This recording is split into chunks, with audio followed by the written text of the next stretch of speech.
আমরা পাপ হচ্ছে ঠিকই, কিন্তু ভগবান যেহেতু বলছেন শাকসবজি ফলমূল দুধ ইত্যাদি আমাকে দিতে পারো, তাই আমরা ভগবানকে দিচ্ছি। আর যত পাপ ছিল সব ভগবান নিয়ে নিচ্ছেন, নিয়ে আমাদেরকে প্রসাদ করে পাঠিয়ে দিচ্ছেন। হ্যাঁ,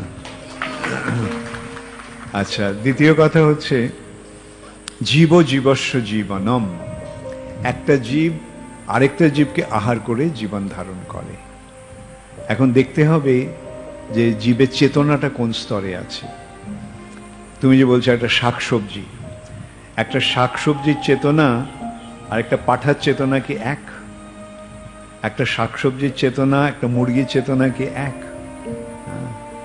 তাহলে যখন একটা ইয়েকে কাটা হচ্ছে, একটা পালং শাকের গাছকে, তখন তার যে কষ্টটা হচ্ছে, আর একটা মুরগিকে যখন কাটা হচ্ছে তার কষ্টটা কি এক?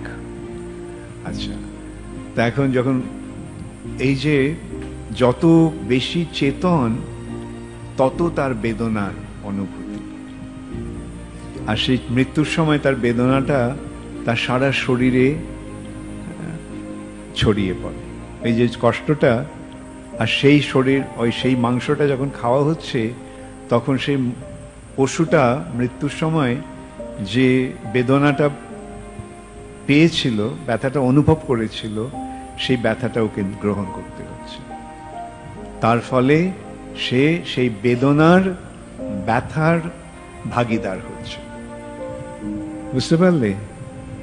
এখন এটা ঠিক আছে, একটা শাক খেলে যদিও ভগবানকে অর্পণ করা হলো না, কিন্তু ওই শাকের যে মরার সময় যে একটা বেদনা, সেই বেদনাটাকে সহজে সহ্য করা যেতে পারে, কিন্তু একটা পাঠার বেদনা। আচ্ছা, আর সবচেয়ে উচ্চ স্তরের পশুদের মধ্যে কি আসছে? গরু। তাই জন্য গরুর যে অনুভূতি আর গরুকে মারার যে একটা পাপ, সেটা থেকে সবসময় মানুষকে নিরস্ত করা হচ্ছে। ঠিক আছে? আর সবচেয়ে বড় কথা কি, কার চেতনা সবচেয়ে উন্নত?